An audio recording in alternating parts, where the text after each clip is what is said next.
মাছ তেরা হলো কেন? এবার মল্টিং করে দিই।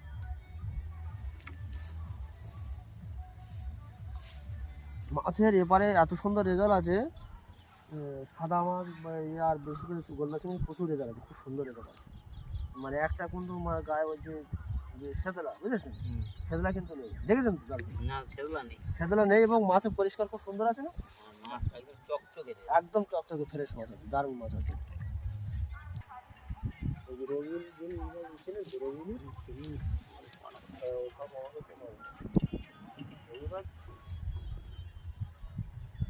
এবং চকচকে আছে, কোনো ইয়ে নেই, ময়লা নেই, চেক করা আছে। এই ছাটিগুলো পুরো ফ্রেশ এবং মাল্টিং করেছে, মাছটা এত নরম এবং দারুণ আছে। মাছটা ধরে থাকে নিয়েছে মাছটা ফ্রেশ এবং দুধের মতো চেয়ারা বললা ছেড়ে দেবেন। হ্যাঁ, খোলস পাল্টে প্রতিটা মাছ কিন্তু দুধের মতন চেয়ারা এবং দারুণ ফ্রেশ আছে। অ্যাম্বিশন অ্যাকোবায়োটিকের প্রোডাক্ট দিয়ে দারুণ লেজার আছে, পুরো ফ্রেশ মাছ আপনারা দেখতে পাবেন, পুরো ফ্রেশ একদম।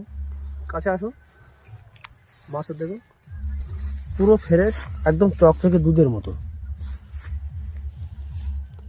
মাছটা দেখুন একদম কোনো ময়লা নেই, প্রতিটা মাছ, প্রতিটা গোল্লা চিংড়ি খুব সুন্দর এবং দারুণ গেলেস।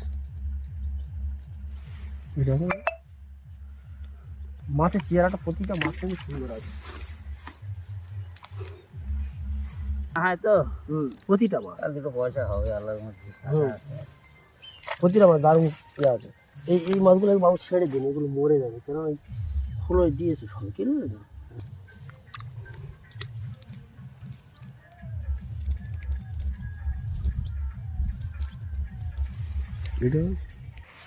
আচ্ছা বাবু, এই যে গোল্লা চিংড়ি, যতগুলো গোল্লা চিংড়ি প্রত্যেক মাছ কিন্তু নরম এবং সাদা ফ্রেশ।